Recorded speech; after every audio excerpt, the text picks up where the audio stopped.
morning, everyone. I'm so glad to have you here today. My name is Cyndy McDonald. I am the founder and the host for the Friday Forums. This is something we started, gosh, it's been 5 years ago. I can't believe it's been that long ago during COVID to talk about things that are important to us. So it's my honor and privilege to bring in experts who cover topics either in business or education that are pertinent to the work we do as we serve families. And this is for people who work in education or in any capacity working and serving families and just our communities. So, as you're logging in today, we're going to be talking about building your own story and what that means from building a brand. And my guest is Amy Smith. She's going to share a lot of information with you today. So I'd love for her to know a little bit about you as you log in. So as you're logging in today, as I always have you do, is put your name and your location in the chat. And also, we have a question for you. As you're logging in, think about one word that you can use to define your professional brand. If you could define your professional brand with one word, what would that be? So put this in the chat. And I'm so glad to have you joining me on Fridays. I always do these on Fridays at 11 a.m. Pacific time. And I know I have people all over the world, so I appreciate you taking time out to join me. Today, as you're coming in, I wanted to share, Amy, I got interested and I reached out to Amy because I got one of her emails and I looked at it and I thought, I need to talk to this lady. She is doing exactly what I've been trying to recommend and convey and teach in my workshops. And so I reached out to Amy and said, please come talk to us. Please come talk to my audience. She owns Power Hour Editing. It's a editing and consulting company that helps families find and amplify their own voices, which is what we're trying to do. She's an extensive track record coaching students to get to the heart of the story fast and to stand out in the competitive administrative process. And we've been watching this expand over the last few years. Amy graduated in the top 10% of her class from Northwestern's Medill School of Journalism. So you can tell you have that journalism background. She is the first Medill student to win the William Randolph Hearst National Championship after placing first in features for her article on offbeat tactics students use to catch the eyes of admissions, like sending them a shoe or sending them a cookie with the college imprinted on it. I know lots of students. That sounds like a very interesting article, Amy. Amy was a National Wire columnist and was featured on The Today Show, ABC National News, and in the Wall Street Journal and the New York Times. She's authored an essay in Knowing Pains, Women on Love, Sex, and Works in Our 40s, and was featured in I Love Mondays and Other Confessions from Devoted Working Moms. Well, that sounds like quite an opportunity there. Amy presented at the College of Education and Entertainment Summit and at the Association for Education in Journalism and Mass Communication Conference.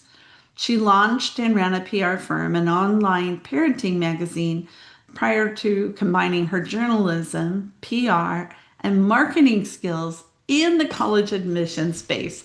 And I think that's such a perfect trio of things to come to this field with is journalism, PR, and marketing. She's married to Mitch for 30 years. Congratulations. And Amy has 3 sons. They're graduates of Vanderbilt, Duke, and the University of South Carolina. So, Amy, thank you for being here today. You come with lots of background experience that I think a lot of people will relate to. So, thanks for coming here today. And you can see we're seeing, if you haven't put in the question we're answering today, if your professional brand, if you could define it with one word, what would it be? So I see encouraging, concierge, somebody's just starting, organized. So tell us a little bit. We gave a little bit about an introduction to your background, but tell us a little bit more. How did you get going from PR to college counseling into Thank essay, you. especially? Thanks for having me, Cindy. I'm really excited to be here. I love talking and I love talking to other consultants and I'm loving the chat. I'm just like mesmerized by all these words. There's literally not one repeat, which tells you everybody feels strongly about their own brand and their own niche, right? So for me, I went to journalism school, as you mentioned. I was always more interested in the business side of publishing. So I worked at an advertising agency and then at Family Circle magazine in sales. But I was always doing freelance writing and editing on the side.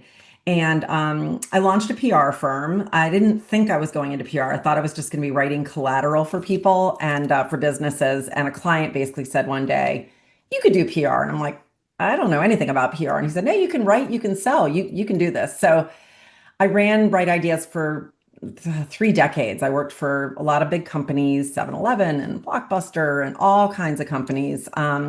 Learned a lot. And basically, about 10 years ago, when my oldest son was applying to college, I had this professional light bulb. I was always editing, that was always a big piece of the mix.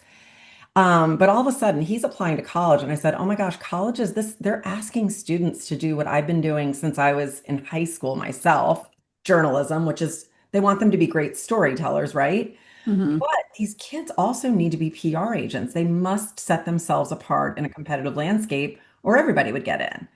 So I started very organically, and it honestly just took off, and I've been doing that full time for more than a decade, and I love it. And I tell my students every day, I really don't want this to be a transaction.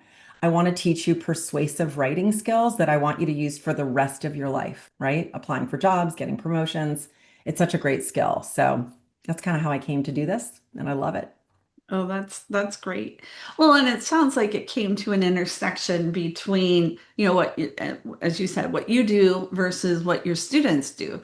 So if Right. we take that full circle back, how does that connect to what we do as consultants and building a story and our finding our story in our brands? Why is that even a factor? So we are working in a very challenging business in a way, right? Because most businesses, you have one defined target that you're going after. But as IECs, we really have two clients. We've got the student who's 17 or 18 or older if they're applying to grad school, and the parent. And they're very different, right? So in a way, you've got to be marketing to this dual audience and doing it well. And sometimes navigating the, student parent relationship, obviously. So I think it's really important that we're really clear about what we do and who we are and why we're different. And then once we start working with these families, have a very defined process. That's kind of, that we can pivot and reimagine and reinvent as we move through it because there's no cookie cutter solution to students, right? I mean, we meet students all over the board and it's a stressful process. So we have to basically diffuse the stress while we're delivering the news that guess what? You've got a ton of work to do in the next few months. So Right. it's challenging. It is. It is. And you point out something that we often struggle with is that the fact that we have two clients, the parent and the student, and who do you serve and how do you do that? And who do you message to and market to? You're not going to go on the same channels and things that the students are on because you need to also address the parents. So let's take a step back and can you explain what a brand story is? And why it's more powerful. I mean, you used an example from a student perspective, but why is it more powerful? What is it for us? What does that look like? And what The is that? counselors. Yeah. So, I mean, everyone has a brand. Everyone in business has a brand. A brand is basically what sets you apart from everybody else. There may be similarities, which is great, but there's got to be some point of difference. There's got to be some reason people want to come to you. And I think it's a combination of things. It's a combination of the programs you offer, the way you approach it, the way you deal with conflict and issues, your track record. I think that this is parents usually want to know, where have your students gotten into college, right? They're not getting into this just for fun. Like there's a result that they want. So I Mhm. think that the brand has to be very unique to you and it has to be very fitting. It has to make sense. for the counselor and then also for the student. If it doesn't make sense, it kind of implodes. So it's got to be something that people can relate to and also something that you can back up. hmm So, what are some examples of things that people can relate to? You know, when you hear about this, like being different, you may think like, oh, I've got to be really, really different, or there is nothing, as I was sharing, it's like, there's really nothing. I felt for a long time that there was really nothing different, that I really didn't have anything distinguishing to share. I didn't go to Harvard, I didn't go to Yale, and nobody heard of Fresno Pacific. So that wasn't something I could really use as a distinguishing factor. So how do we find those differences? Well, you want to look at your, first of all, I think you have an incredible bio. When I first talked to you and the fact that you founded HECA, I was blown away. I mean, I didn't know that before we spoke. And when you told me that you founded this incredible association that is now serving what, hundreds, thousands of counselors over the years, I mean, that is big. And people are hiring us for what makes us special and unique.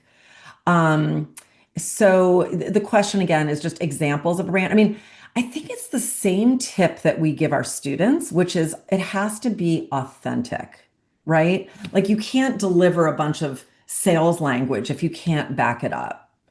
So there are many examples, worked with thousands of students or I put together a logo cloud a few years ago of all the colleges that have ever said yes to my students. And I use it in my presentations, but I do it as a 1-2 punch. I say, several years ago, I wanted to put together logos of every college that had ever said yes. And I show it on the screen. It's this massive, and I could show you if you want. But, I basically said, I'm not doing this to brag, although I'm incredibly proud of each and every one of my students. But I'm also doing this to show the families there's a much bigger college list than that tiny short list you hear in the hallways. Many students come in with the same schools they want to apply to. And I said, look, there are 4,000 schools in the US, more abroad. So it sort of allows me to talk about my expertise and show the students that they should be opening their minds, which is beneficial to everybody involved.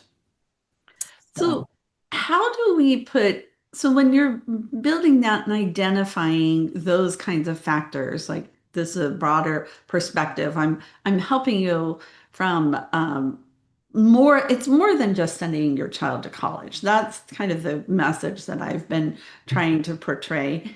And many of us do that. And also from our industry, that's also something that one of my soapboxes that I'm on is that we're helping students with life skills and Yeah. we're helping them to build and to grow in so many ways. So teaching them, it's not just about college applications, it's about careers, it's about, like with the essays, it's about learning how to express yourself.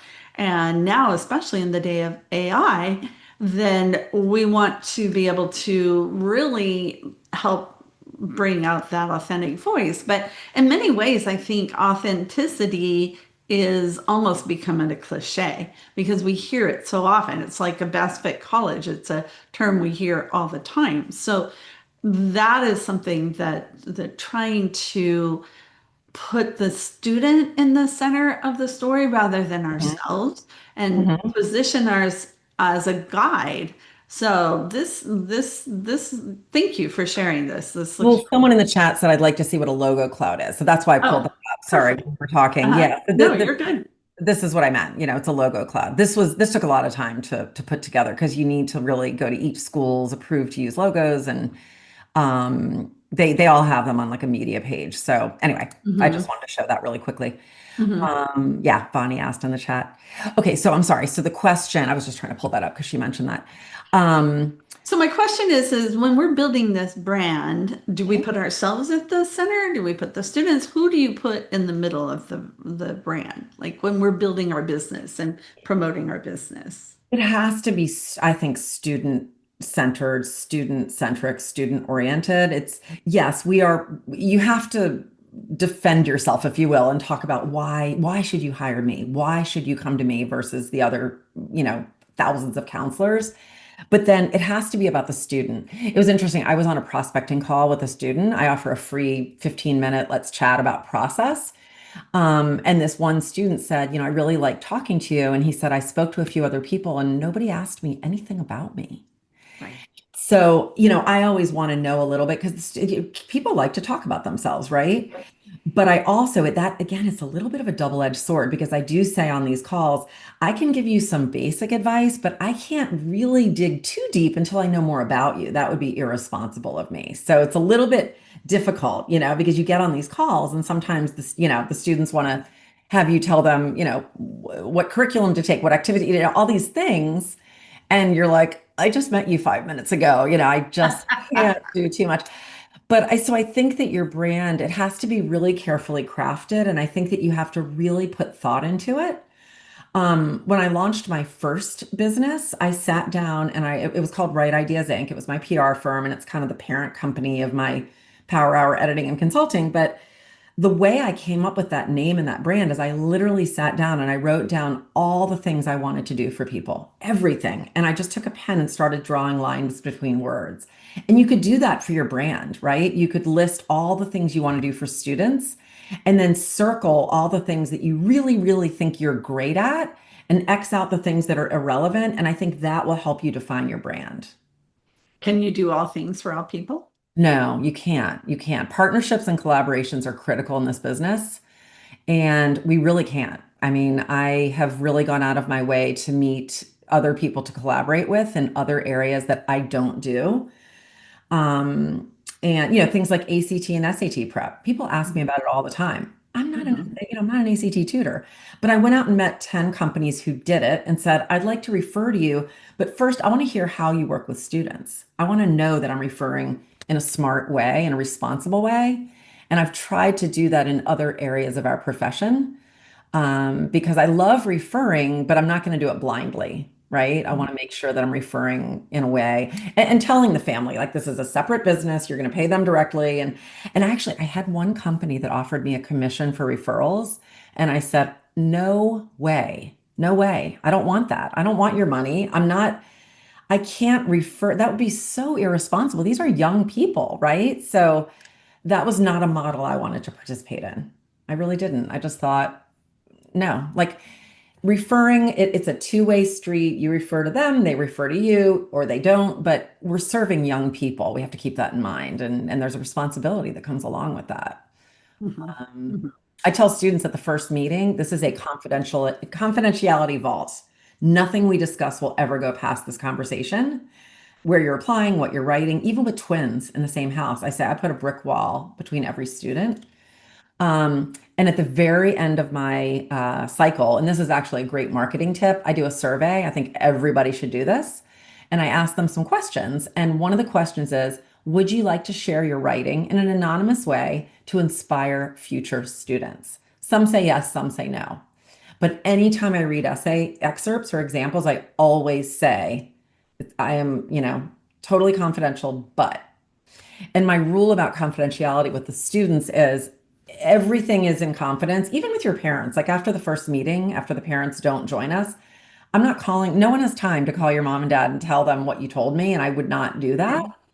Um, but I say the only time I will breach confidentiality is if, someone is if there's someone danger, like if someone's at risk of Right. hurting themselves Right. or others, I said, then I use the mom code. But Mhm. other than that, no point. Right, right.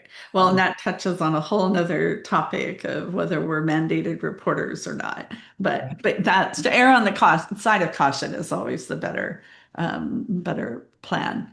So you just mentioned having people do surveys. So this is like a satisfaction survey at the end of the service. So Mhm. what other kinds of things? Richie's asking, what do you put in, what do you ask in the survey? That's a good question. So I do it at the very end. And I ask them a few things. Tell me all the colleges you got into, any exciting merit scholarships or, anything there that, I'd like to know about. And then I say, let's see, I've got a few questions. One is if you were to give a tip to a future student, what would it be? Hmm. Like, want to get, because I always say, like, you're the expert now, guys. Like, give me guys Mhm, and mhm, everybody. Um, and then I also say, I'm remembering from heart, but what was the easiest part of the writing and editing process for you? What was the hardest part? And then if you're comfortable sharing a testimonial with me, I'd love to hear it. And then, I asked them for their name, where they're going to college, and then would you like me to refer to, and will you share your writing? That's right, to share, to inspire future students. And then for the testimonial, I say, would you like me to refer to you by first name and school attending or anonymous? So the students are totally in control. I will tell you, oh, your sound is going in and out, someone said. Are you hearing me okay? Abby? I'm hearing you okay. Yeah. If anyone, Abby mentioned sound. If anyone else is having sound issues, let us know. But oh, fine. Okay. Alrighty. Fine here. Okay. Sorry, Abby. Maybe Abby turn off Bluetooth. Sometimes that interferes. Okay, good. We hear sound. Okay. Okay. Love the questions, by the way. Keep the questions coming because we want to serve you. This is all for the counselors today. So whatever you Yeah. want to hear, we want to talk about. So And you guys will notice that Carmen is not here today. She is graduating. This is her graduation weekend. So we wish her well. We miss her, but she'll be back a little bit until she starts her full-time job. So then I'm going to have to do something else. So but so do you ask for a referral in that questionnaire? a referral to other students, you mean? Hmm. Or I Yeah. don't. I don't. So I do what I call VIP updates for my private coaching students, and I send them out monthly with important tips because one of my earliest, I worked at an advertising agency, right, early in my career, and I heard this fascinating tidbit, which was someone, and I'm not, I'm a journalist, so I have to like attribute exactly. So I'm caveat here. I don't know exactly who said this or whatever, but this advertising rule is people sometimes have to hear things up to 21 times to Hmm. take action, right? Like Hmm. the first Yep. time, the second time. So you really have to be reminding people and reinforcing it in a meaningful way. So I don't ask for referrals there, but in these VIP updates, I send out monthly with tips and don't forget this, don't forget that, because they need to hear it a bunch of times. And sometimes in that, I'll say, I am starting to launch juniors now. If you have friends, I would greatly appreciate. But I typically don't ask for referrals, but I always thank for referrals because I mean, my business is so word of mouth and organic Mhm. grassroots that I do make a point of thanking people anytime they refer me. And, that's a sign of success. If you can build your business on referrals, you're in great shape because we are working with a moving target, right? Class of 2026, like a moment in time. I mean, it literally is like trying to catch wet spaghetti sometimes because it's a moving target. Every single year, we have a brand new target. So if you're not getting siblings and cousins and neighbors, it's going to be hard to really build a sustainable business, I think. So, Gloria asked a really good question. How do you start branding yourself? Like, what are the components? Like, what are some of the elements of how do you identify that brand and how do you start building that, Amy? Do you want me to show my website like we were talking about? And okay, because this I can show you a bunch of branding tips here. I had it pulled up. So I'm going to show you a few things that I do. I definitely recommend a website of some sort. I think people expect it. Hmm. First of all, make it very easy for people to connect with you on socials. You'll notice on the top left, I've linked it to my Facebook and Instagram. And then on the lower right, I had it pulled up just for time purposes, but this is a pop-up, this free essay planner. So I do highly recommend what I call a lead magnet, which is something that you offer for free. I was so nervous about this in the beginning of my career. I was like, oh, I don't want to give it away for free because nobody's going to hire me. And guess what? They're totally going to hire you. People can't do it on their own. They want your help. But I do give a pretty robust free planner. And when people enter their name and email and they get this free planner, I've got as much automation built into my process as I can.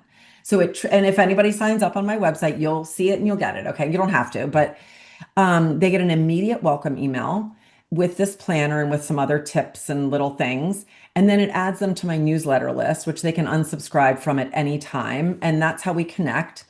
Another thing, like make your branding really clear. My branding is find your wow factor. This is a term that I came up with long, long time ago, trademarked it. A wow factor, I tell students, is something you and only you can say. And guess what, consultants? You have a wow factor too. What is your wow factor? What is it that only you can say? Maybe it's that adjective you threw in the chat, or maybe it's something else. Maybe it's I read for universities or something like that. I didn't, but something like that. Um, it helps for me that find your wow factor in this. What's your story is literally what I used when I launched my PR firm, which I'm no longer active in, but what's your story was my PR thing. It became for Power Hour, it works perfectly. It just says a lot. Okay, so then you want to give a bio, and then here you'll notice. So, a little mistake. I've got Facebook, Instagram, and YouTube here. Should have the YouTube up there. That's a little error. And again, you'll notice I've got my lead magnet in more than one place, right? Because this will go away, the free essay planner. So I've got it other places because you want that email address. You want to connect. Then I've got recent blog posts just to keep people on the website. You see the free planner again, right? And then testimonials are critical. You need to collect testimonials and use them because people want to work with, consultants who other people already are raving about. So collect those testimonials one way or another. And then what else can I point out here? Make it easy. You have to erase the friction, is what I like to say. Friction is things that make it difficult for prospects and families to engage with you. So to the extent that you can minimize the friction, so I put my schedule on my website. Okay, Mhm. so that's there. What else do I do for branding? I've got, the free essay planners, kind of its own page here, and I make it about college and grad school. And if you do a free report, by the way, do it in PDF. So when people download it, the PDFs will link because it's all about engagement. So if your report then is continually bringing people back to your website, Mhm. like my blog, it'll bring them back to different articles I've written. If I say contact page, that's obvious. I've got a services page. Um, I mentioned I ran a PR firm for a long time, which I'm really not doing anymore. But what I did was I came up with the idea of Power Hour Business. So it uses my same brand, and very rarely will I work with companies anymore. But I usually say in my off season, which is kind of January to March, rare occasion I may work with someone, but it's still parked in my life, right? Like I didn't have to totally eliminate it. And then the last thing is I highly recommend classes. I do teach classes. And it's just a way for people to engage with you, people either who can't afford one-on-one coaching or people that want to see what your approach is in a cheaper way and kind of it's like a try it, you'll like it, right? Mhm.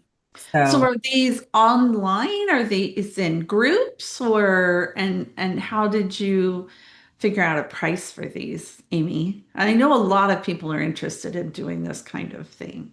yeah, so I do them online. I also looked into doing a boot camp at in a group setting, which I still would like to do. I'm going to offer it again and we'll see. What I find with boot camps, to be honest, is I put it out there. I have a great program developed and I get all these emails. Can you do it on this day? Can you do it on that day? Like in the summer, the kids are all over the place. So I have yet to do a boot camp, but I will try it again this summer. And for that, I want to do it in person. And you can rent a conference room for, I think, $50 an hour in most markets. There's something called launch workspaces here. Just Google, rent a conference room near me. And for 50 bucks an hour, you can have a conference room. So I recommend that as well. So low friction and what I call consultative selling, which is giving some free advice so Hmm. somebody wants more. Hmm. So that's kind of the branding piece.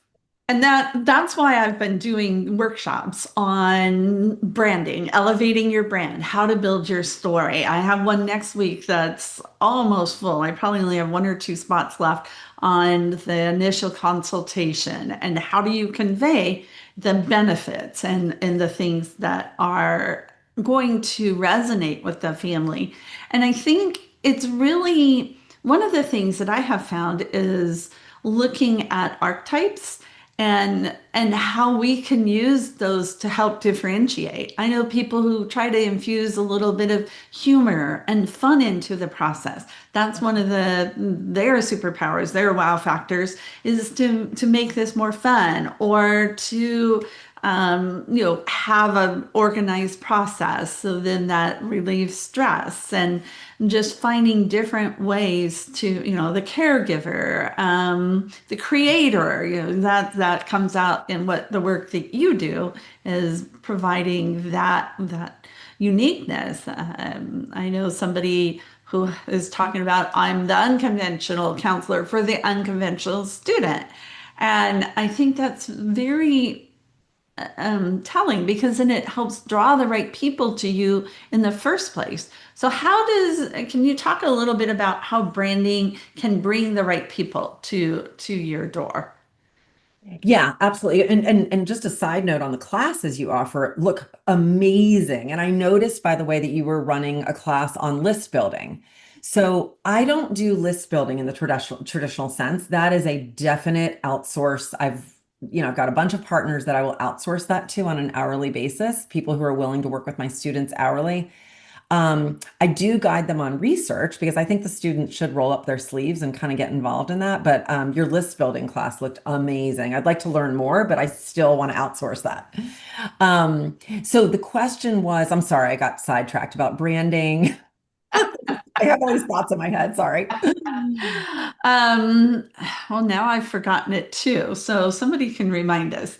But just, how do you take those things and identify them in certain ways? How do you've got your wow factor. How do you communicate How do you that? communicate it? In Hmm. a very like you need to do it in a, you're right, in a creative way that again speaks to both parents and students. So I feel like less is more in marketing and branding. I feel like, Hmm. and you look at, and by the way, like I recommend everybody look at their website. If you've got a whole bunch of text, people are, I mean, my phone is off. People are looking at websites on phones. Hmm. So if your website is not mobile friendly, especially when you're working with teenagers, you've got a problem. So you must make sure that your messaging is simple and straightforward. And we are very tempted to say a lot. We're afraid people won't know all the great things we've done. But nobody needs to read like a book of Shakespeare on your background. They just need to know the highlights, right? So it's really up to us to do the bullet points, to do the work for them. Kind of like we're telling our students, make it easy, right? The average application read is 10 minutes. So make it easy. Make it easy for your reader. We have to do the same thing with our branding. Unless it's super simple, super visual, it's just going to get kind of lost in the shuffle and fall flat, I think. We have a bunch of questions. Should we answer or come back to those? We can, no, we can come, let me ask one more question, then Yeah, we'll sorry, come sorry, back sorry. to them. And reminder too, we do have a question and answer section. So if you have a particular question, you can stick it in there. And if we don't have time to get to it today, either Amy or I can address it and also post it. All of this goes into our show notes, and Amy will have links. I'll have some links in the show notes. So watch for that after this is published. But I want to come back to something that you're talking about, and that's this. Our industry is a very content driven profession. Most of us like to write, we like to talk, we like to converse, we like to share. And so we often hear, well, as you mentioned earlier too, like I felt like I was sharing too much. Um, what I think that we're getting better at is trying to reuse content. That's why, like, instead of sending a huge long newsletter out, I would send a link to say, here's my blog, come, it's ready, go to my website to read the blog. And then take part from the blog and put it on Facebook, LinkedIn, other places, so that then it always drives things back. So I'm not having to rewrite things all brand new all the time, but reusing content. So can you talk about that strategy as part of building a brand and just saving ourselves some time? Absolutely. No, that's a great question. So it's kind of like, the environmental message of reduce, reuse, recycle. It's the same thing, right? The messaging, again, that moving target. So every year you're kind of saying the same thing with some tweaking and updating, obviously. You want to make sure your audience knows that you are on the cutting edge of they're counting on you to know the latest and greatest. So I do send a newsletter, and in my newsletter, I mean, I could pull that up if we have time, but I have certain sections that are standard. They're always there at the bottom. Like Mhm. I've got, hot links and recent news and like just some things that are standard. But then in the body, like the beginning is kind of like you said, it's like the headlines. It's the latest and greatest, right? But your subject line of your newsletter, if you're doing a newsletter, which I highly recommend, you've got to grab them from the headline. Mhm. So I do try to make those really catchy. I'll say like around July 4th, I said, find your writing spark, little double entendre, right? Or a recent one was like three quick things. I remember I was in sales like early in my career. I did a telemarketing thing where I was selling like newspapers to people by phone or something. And I was watching this salesperson next to me, and they always started the call with, "Do you have a second?" And I was like watching and I'm thinking, what is that all about? And then I thought, who can say no to that question? Do you have a second? Right? So you got to find some way to like hook them in, kind of like the beginning of an essay, right? It's got to be a lure, almost like a fishing hook, right? And once you've got them, then you have to deliver. So I think that we should have certain content. I like to use what we call the off cycle. It used to be January to June. I had a half a year to literally every year I look at my business and I say, what can I do better, more productively, more effectively next year? And I go over all the marketing and newsletter copy just so that I'm ready to kind of quickly update and go. But that January to June has shortened, unfortunately. Now it's like, Yes. right? Yes, it has. Where You did know, it students, go? they're doing research projects and summer and all of those kinds of things. That's cool. And people are For sure. anxious. They want to start earlier now, which is fun, Mhm. because So you're taking your newsletters and then taking content from that to create posts and other places. Is that? right. Or like in the newsletter, rather than giving the whole blog post, like you said, you tease it. So you give sort of Mhm. a quick headline and then for more, click here. So you said it basically. You want everything to talk to each other. So you want your links to go here and there and here and there. And you've got to be delivering value in different channels. Mhm. Mhm. And then interconnecting them so that readers are going other places, Mhm. rather than if you're giving it all away in the newsletter, they can forward it to a friend and you're not keeping people, right? Well, but even, I mean, I think that's part of what we worried about, but they still want to come talk to you because it's not three-dimensional. You're three-dimensional. It's like for years I've helped students and families with financial aid. I don't do the financial aid form. I know people who do, but it's like I'm there it's an opportunity to touch bases. It's a teaching moment. And it's an opportunity for parents and students to ask questions. And so, and for me, and I have another thing, I've really, please don't be afraid of financial aid and college funding. I've had families that I've worked with for 12 or 15 years. I helped put, all their kids, went through college, and then we keep connected because they come back every year to do the FAFSA or the profile or both with me. I'm not doing it for them, but we're doing it together. But it just creates a touch point. And I think that is the key. It's like, and this going back to what you were saying before, this is why reusing our content and building your brand and having things be identifiable as coming from you is so important because they do need to see it multiple times and multiple ways and multiple stages of their lives. And one thing is email is not dead. I mean, we get this, Yeah. this perspective like, gosh, nobody reads email anymore.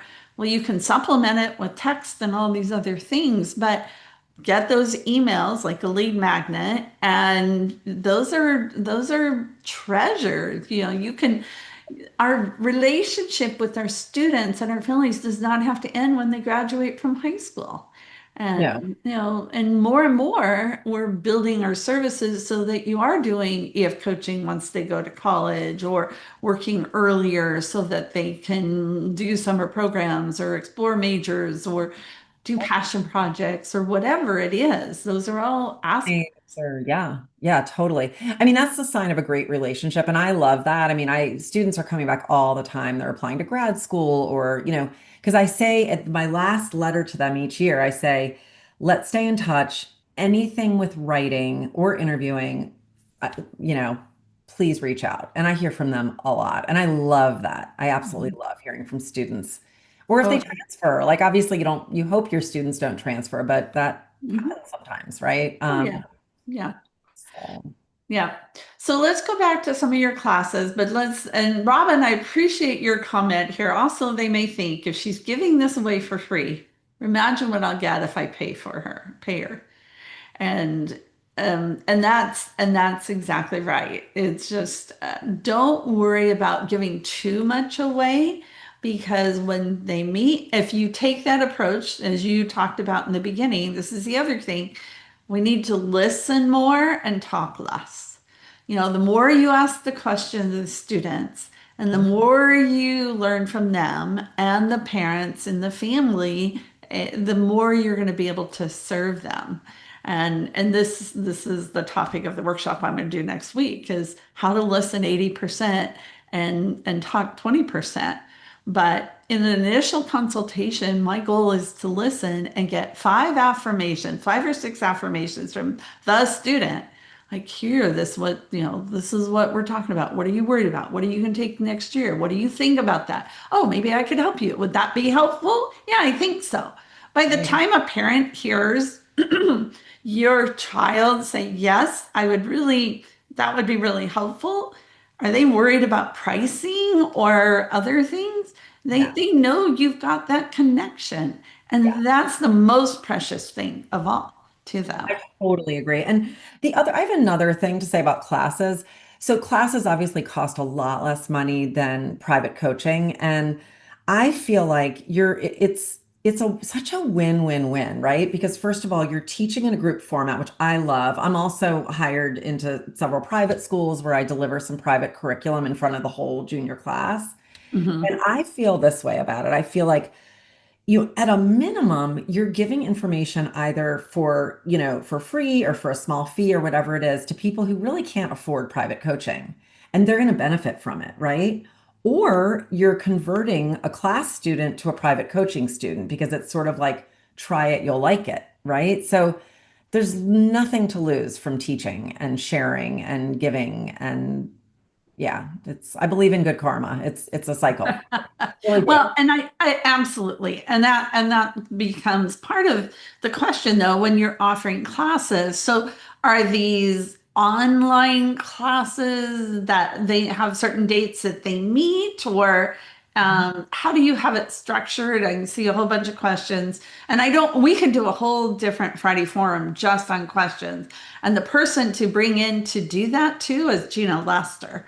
And she has done that for quite some time. And I know she teaches about how to do this and all. So, but just in general, give us a little bit of a framework for how you do this. Sure. So I have single class, they're really workshops, I guess. Like you Hmm. call it a class or a workshop. So I have single class workshops. I do offer what I call a free intro, which is sort of my top do's and don'ts for essays.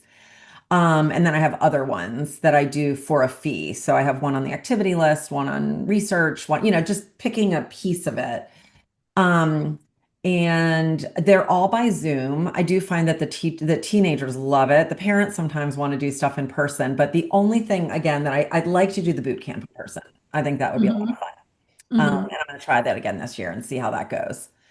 But in general, it's by Zoom, and it really works well. I mean, teenagers are so busy with sports and activities and dance and taekwondo and, robotics club and all the different things they do that they Right, they want right. to jump on and jump off. They're not looking to like drive and meet you somewhere. So Hmm. So, how many hours are you spending in those workshops that you're doing, Amy? my classes, they're all an hour. So I usually teach for 45 minutes and do Q&A for 15, Okay. thereabouts. But I also have a philosophy when I teach and I tell them, I say, I'm not hanging up until the last person hangs up. Because sometimes someone wants a private question at the end. And so I'm not like punching a clock and saying, oh, an hour, we're done, right? Like if I'm teaching, I'm committed to whatever it is. Usually Mhm. within an hour and 15, we're done and moving on. Yeah. And how do you promote the class? How do people find out about them? So it's on my website, like I showed you always, and then that clicks to a Google form. Again, productivity. I love Google. I use Google constantly. So it links them to a Google form where they can sign up for the class, and that goes into a Google sheet. And then when I'm ready to send them reminders, I go in and use that. I'm not using a fancy class software. I know there are some. I'm not there yet. I'm, Mhm. I'm kind of doing it a little bit the old-fashioned way. It just kind of works for me. Um, but yeah, so that's pretty much it. And how I promote it is through my newsletter and on my social media channels. So on Facebook, Instagram. I'm not on TikTok. A lot of people have said, like, the teens are all on TikTok. I'm like, are people really buying college counseling on TikTok? Not there yet. But if we want to talk to teenagers, we probably need to figure it out, right? Well, that's true. And that's why knowing who you want, who your audience is, and then going to the medium that they're most familiar and that they're going to see you and most is definitely part of it too. And So And um maybe it's another philosophy thing you just pinpointed is meet them where they are. That's another one of my things, right? Like you have to meet each student where they are. Some of mhm, them are excited to start the process, nervous, anxious, depressed. Like we don't know, right? And we have to know. And I feel like teenagers' body language is so telling. I mean, I can tell I'm a journalist, but like when I'm watching them, I'll say something and they'll be like, what? Like I had this one student who said, she was talking about the robotics club, and I said, you hate it. Why? And she said, how did you know? And I said, well, your whole body just like sunk when you said it. She said, I hate it. I hate it, Amy. And I was like, don't do things you hate. That's not authentic. So I said, wait a minute. You just told me you love to bake. Could you be the chief baker for the robotics club? And like her body language, she was like, oh, chief baker, like she got so excited. And so you got to look and learn with these kids because they will tell you a lot more with their body language than they will with their words many times. mhm, yeah, yeah. Um, and so I'm going to circle back. We've got about 10 minutes, a little less than 10 minutes left. But what would be the first steps in terms of like evaluating a website? What are some questions or first steps that you would recommend for somebody as they're looking at their brand and what it's conveying? Okay, so the old marketing principle KISS, which is keep it simple, Uh, right? And maybe KISS, was it KISS? Keep it simple, sweetheart. I don't know. Stupid. Oh, what Yes. I heard was keep it simple, stupid. I like sweetheart better. I love it. Okay, keep it simple. KIS, let's just say. Keep it simple, right? Don't overdo it. If you're afraid of doing a website, just go for it. And literally it could be one splash page. But again, make sure it's mobile friendly and make sure that you've got many, many different ways to connect with you. So that would be the first thing I would recommend. I do think a website is critical in this marketing age. I think people expect it. If you don't have a website, just put together a quick bio service, like a quick one-sheeter that you can share. That's a fine step too.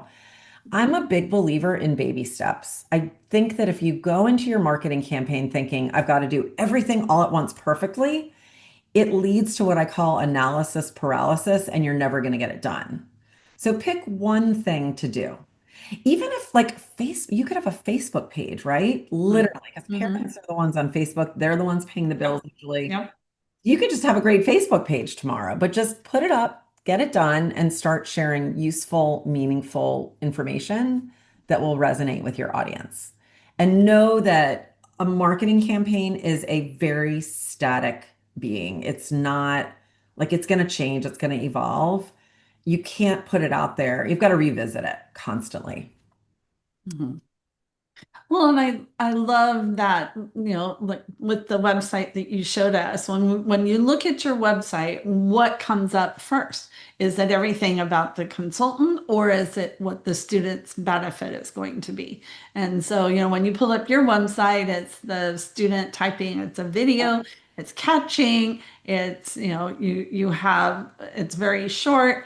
And this is where coming back to the question we asked at the beginning, what word would describe your brand? Um, that is the hardest thing to do. We talk about elevator pitches. I'm not really sure how relevant elevator pitches are anymore, but being able to condense down what you do into a one sentence, Yeah. oftentimes is I help blank do blank. I'll ask people to fill that in, and that is the hardest thing to do. And yet you think about the most powerful brands like Nike, do it. Let's do it. Where's the beef? Got milk. I mean, these Yeah. are enduring things that have just been around that we all remember. So, 100%. I was actually speaking at a school a month ago, and this is the first time this has ever happened to me, but a student raised his hand and I was like, yes, what's your question? And he said, well, what's your wow factor? Because I'm teaching them like, you gotta find your wow factor. It's so critical in the activity list, in the essay, in the application, like it's gotta be there. And I was like a little taken aback. Like I wasn't expecting that question. I kind of stuttered a little, I think, when I was answering it. Like I just was like, oh my God, in front of a room of hundreds of people. I was like, but I told them, I said, I think my wow factor or my superpower is glue. I think I'm able to look at a bunch of data points and help someone glue it together, find like what ties it together. And I think that that's what it's all about in the writing. I really think we have to help these students connect their dots and just, you know, make it make sense.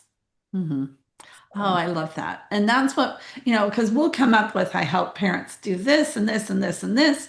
And those are all valid and those are all relevant. But finding the overarching theme, another consultant that many of us know, she says, I just help people sleep at night. oh, I love that. you I love know and just it encapsulates so much. It just makes such a difference. I'm going to share my little graphic that I use just to help people, and I'll post this on the website just to give them an idea of kind of what we're talking about here. So let me share, and we're going to get rid of that by putting the client in the middle. What you want to do is find out what their definition of success is, and you're going to become that guide. You have a plan that will help them to meet that success. But as part of that, you need to identify what the problem is, give them a guide, problem, going to college, knowing a major, doing life. I mean, it can be anything. And so you become the guide, you can become the plan and give them a call to action and success. What they want to avoid is failure, but you need to know what their definition of failure is, because it's going to be different for every person. If you don't know what their definition is, then you can't address the problem, be a guide, or give them a plan. And everybody's is going to be different. Every hero is looking for a guide. And this is based on Building a Story Brand by Donald Miller. And it's also through Brand Story through Iconic Fox, which is a marketing company that I found in Canada, which does some really great content. But by building your brand, so it's like, here's how I can help you be who you are and do what you want. That's what you want to do. But do it in a way that is less time and less brings the client to the beginning, but brings your story and how you're going to help them. love that. So, I love so that. now let's see, what are your words? You started off with certain words, and I agree. I mean, the words that everybody's was different, and Yes. I hope you all take your words and write them down. What would your words be now after our conversation? What? I have one idea, Cindy. What if we Okay. had people add an aspirational word? So what Okay. what do you want your brand to be? Not what do you think it is, but what do you really want your brand? Like, what's your aspirational word? I would be curious to see how that differs. And I thought about one other marketing tip that I Mhm. wanted to share. And it gets to your earlier point of what should we do now, right? Like what is it? What can we, how can we start? And again, I love Google Docs. So I have a document that I call Brain on Fire Doc because I am an idea person and I'm constantly like thinking of ideas. So I basically have this ideas doc and I have categories of all the things I want to do. And I feel like if I park it there, they call it a parking lot in marketing where you park Hmm. it there, Hmm. right? Like doing it Yep. in a second, but we're going to get to it, right? I We find, do that in education too. oh, really? Okay. Yeah, you Okay. have a parking lot where everybody puts their questions or their post-it notes or put it on the whiteboard. Yeah. Mhm. Yeah. So I think it's a great idea for any business person, regardless of the profession you're in, to sort of have a brain on fire doc. That means just like, boom, I'm thinking of all these things. And and you could do it as a note on your phone or a piece of paper or a computer, anything, but just put it there because then when you're in your off season, you can visit it and maybe work on some of it. So, Absolutely.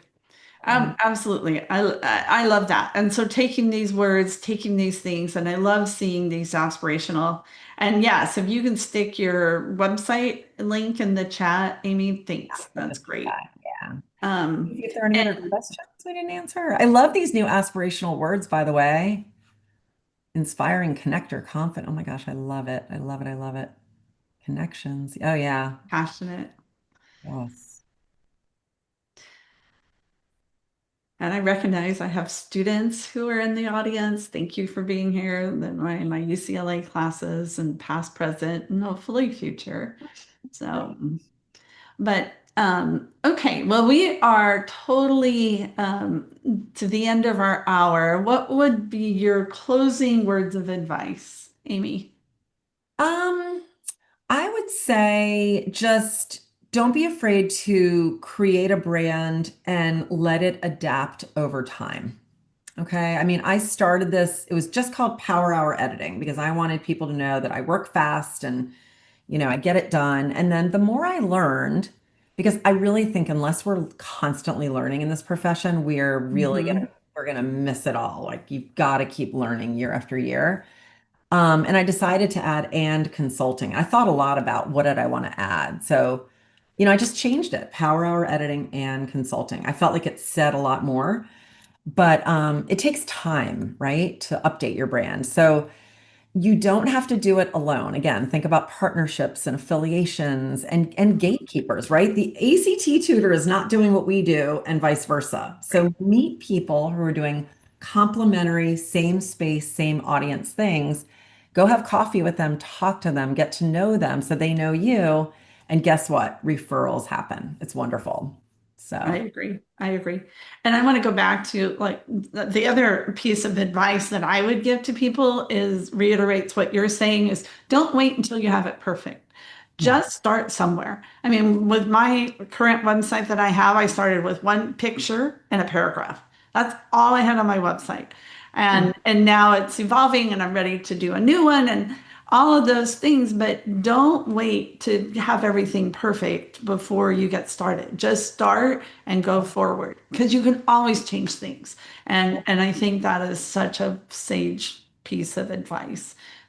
So everyone, thank you. I see people are going to come to my sessions next week. I put the link in. I have a top 5 mistakes to avoid, top 5 business mistakes to avoid as an IEC. I'm going to be starting off of that. I'm going to be in June. My workshops are 3 hours long. They're smaller, interactive, and we just have a lot of fun. I know I have a lot of people who have done these previously, and I have the best audience, Amy. We just have, Great. Oh my gosh. it's I just, think people I know, I see Genevieve. Hi, Genevieve. What a sweet comment. She's so sweet. I'm just looking at the different, yeah, and Anne said many procrastinators are perfectionists. It's interesting. Yeah. Yeah. that is very true. I love That is that. very true. I had Yeah. a consult one time. She spent 5 years getting her business up. And finally I told her, go get a student. Yeah. Just Yeah. all you can make all these plans, you can do all these things, but until you have a student, you're not going to be able to do anything. So, Yeah. so we'll be back. I won't be back Friday Forum until probably after the HECA conference, which is the beginning of June. I hope to see lots of people there. We're going to be in San Antonio, Texas, and Watch my emails, watch for news, and watch for a link to this recording. Amy will be available to you on a recording at any time. So thank you, everyone. Have a great weekend. Amy, thank you for your time today. I really appreciate it.